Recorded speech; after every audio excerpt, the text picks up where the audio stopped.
پاکستان کے وفاقی دارالحکومت اسلام آباد میں امیر جماعت اسلامی پاکستان سراج الحق نے قائد تحریک حریت جموں و کشمیر سید علی گیلانی کی غائبانہ نماز جنازہ پڑھائی اور افغانستان سے امریکی انخلاء پر یوم تشکر منایا گیا۔ اس موقع پر سراج الحق کا تاریخی خطاب سنیں۔ اللہ اکبر۔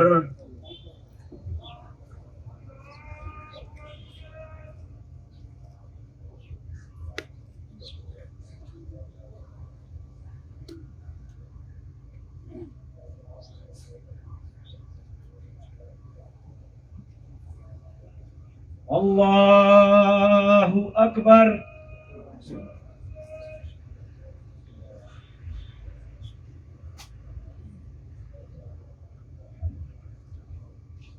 اللہ اکبر۔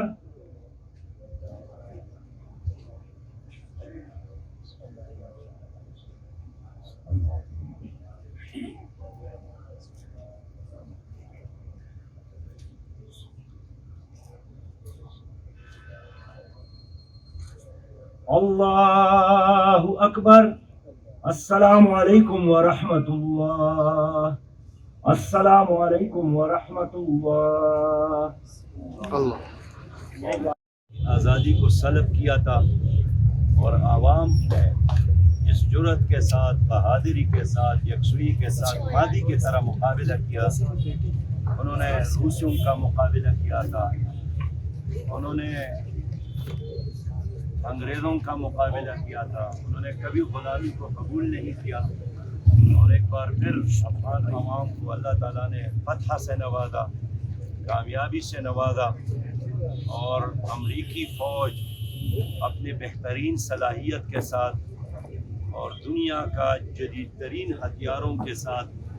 اور 46 ممالک کی بہترین فوج کی معیت کے ساتھ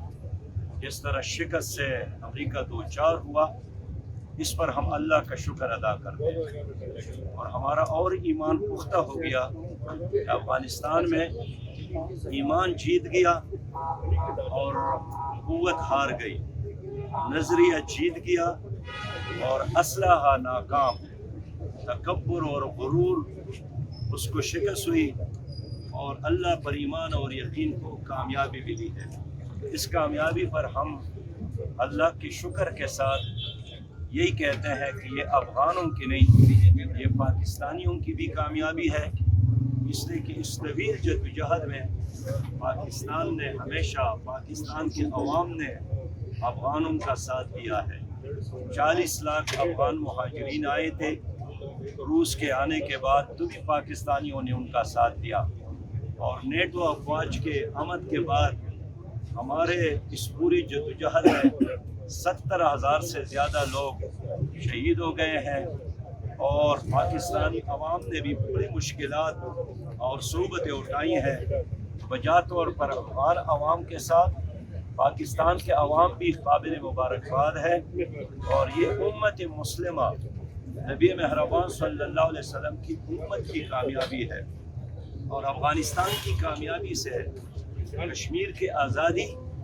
اور فلسطین کے آزادی کے امکانات روشن ہو گئے ہیں۔ فلسطینیوں کو بھی حوصلہ ملا ہے، کشمیریوں کو بھی حوصلہ ملا ہے، اور ہم دعا کرتے ہیں کہ اللہ تعالیٰ افغانستان کے اندر کشمیر کو بھی آزادی عطا فرمائے اور فلسطین کو بھی آزادی عطا فرمائے۔ اس موقع پر سید علی گیلانی محسن پاکستان، شہید پاکستان ہم سے جدا ہو گئے ہیں، ان کے غم اور درد میں پوری قوم شریک ہے، ان کے لیے بھی ہم دعا گو ہے کہ اللہ تعالیٰ ان کے جدوجہد کو قبول فرمائے، اور ان کے مرنے کے بعد وہ دن آ جائے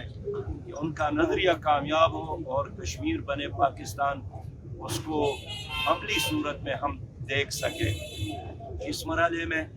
میں حکومت پاکستان سے یہی مطالبہ کر رہا ہوں کہ کشمیر کی آزادی کی جدوجہد کو بڑھانے سے علی گیلانی صاحب کا مشن پورا ہوگا، اور سید علی گیلانی کے ساتھ پیار، محبت اور عقیدت یہی ہے کہ کشمیر کے آزادی کے لیے قومی سطح کا پروگرام بنایا جائے، عوام کے سامنے رکھا جائے، اور پوری قوم جس طرح ایک پیش پر ہے کشمیر کے آزادی کے خاطر، اسی طرح حکومت بھی ایک لائحہ عمل دے دے کہ حکومت ان کی تبدیلی سے اس لائحہ عمل میں کوئی تبدیلی نہ ہو۔ ایک خاص ڈپٹی وزیر خارجہ کشمیر کے آزادی کی کاس کے لیے مقرر کیا جائے، کشمیر کو آزاد کشمیر کو بیس کیمپ بنایا جائے، اور کشمیری قیادت کو آزادی کی اس جدوجہد میں ملکی اور بین الاقوامی سطح پر مؤثر کردار ادا کرنے کا موقع دیا جائے، ان کو فیسیلیٹیٹ کیا جائے۔ اور ہم چاہیں گے کہ ہماری یونیورسٹیوں میں گیلانی صاحب کے نام سے ایک چیئر قائم کیا جائے تاکہ نئی نسل کو کشمیر اور جدوجہد کشمیر کے حوالے سے روشناس کیا جائے، اور اسلام آباد کی ایک بڑی سڑک کو گیلانی صاحب کے نام سے منسوب کیا جائے تاکہ لوگوں کو ہر وقت ان کا مشن یاد رہے۔ میں آپ سب کا شکریہ ادا کرتا ہوں، اور یہ جدوجہد انشاءاللہ تعالی جاری رہے گی۔ کشمیر کے آزادی تک جدوجہد جاری رکھنا، یہی جناب گیلانی صاحب کا پیغام ہے، اور یہ پیغام پاکستانی عوام نے قبول کیا ہے انشاءاللہ، اور یہ کوشش جاری رہے گا۔ عادل صاحب، افغانستان میں کیا آپ طالبان کو مشورہ دیں گے کہ وہ تمام اسٹیک ہولڈر کے ساتھ مل کر حکومت بنائیں یا اکیلے حکومت بنائیں؟ دیکھیے، ہم افغان طالبان کو ایک ہی مشورہ دیتے ہیں کہ وہ اپنے ملک میں امن قائم کرنے کے لیے متحد رہے، اور افغانوں پر باہر سے کوئی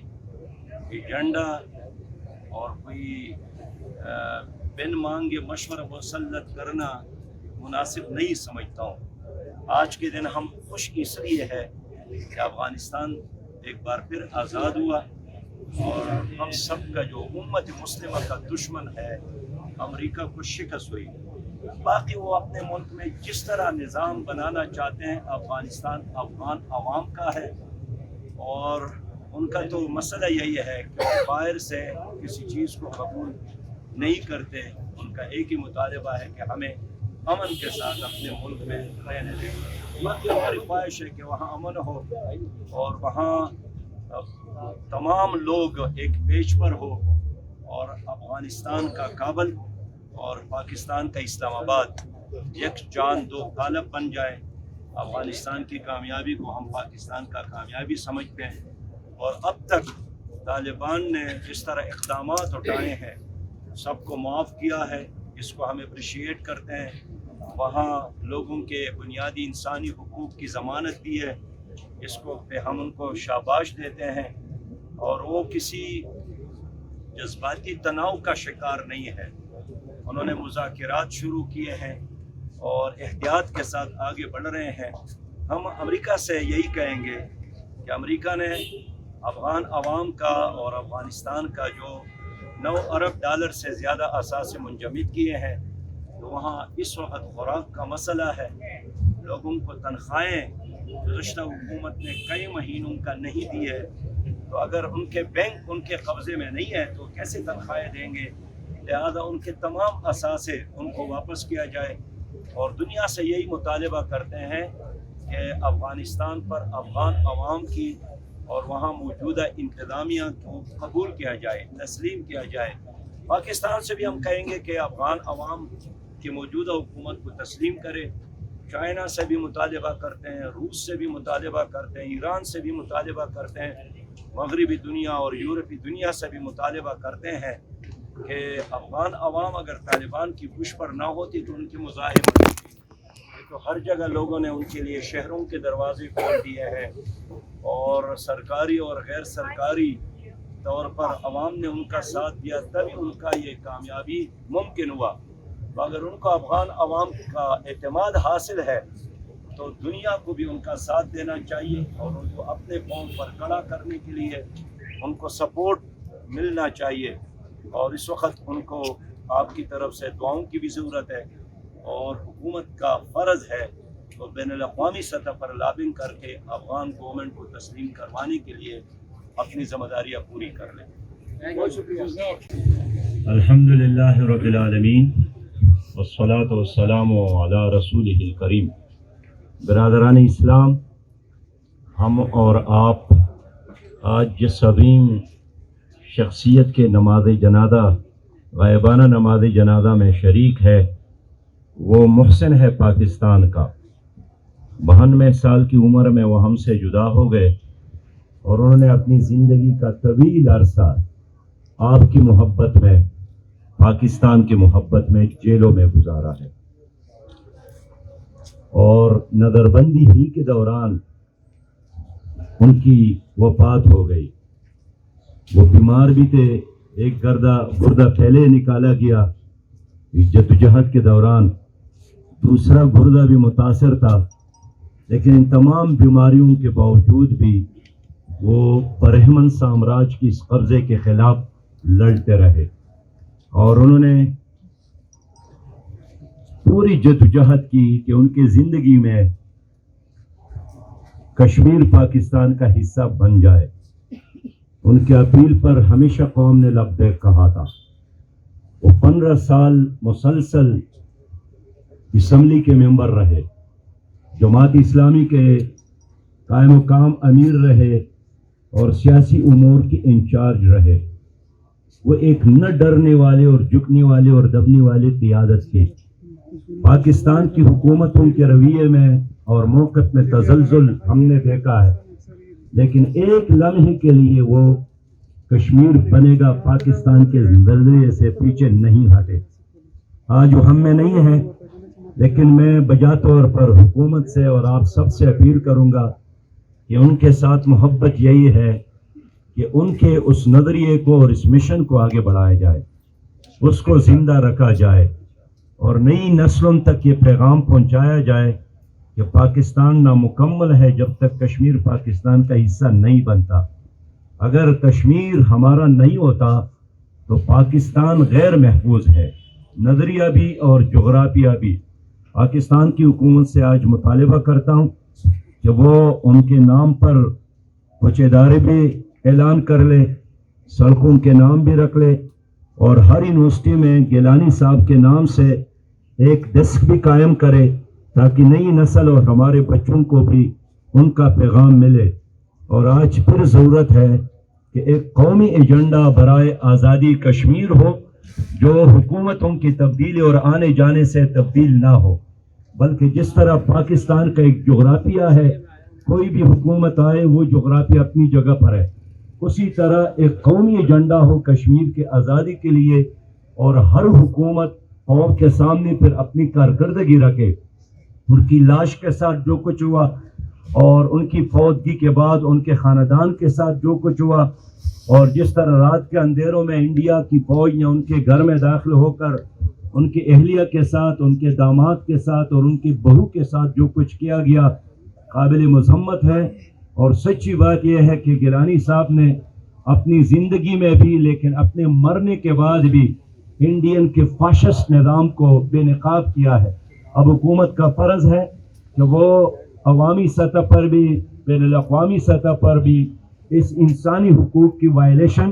اس لاش کی بے حرمتی اور گیلانی کے ساتھ جو ظلم اور جبر انہوں نے کیا ہے، اس کا آواز اٹھا لے، قوم کی ترجمانی کرے،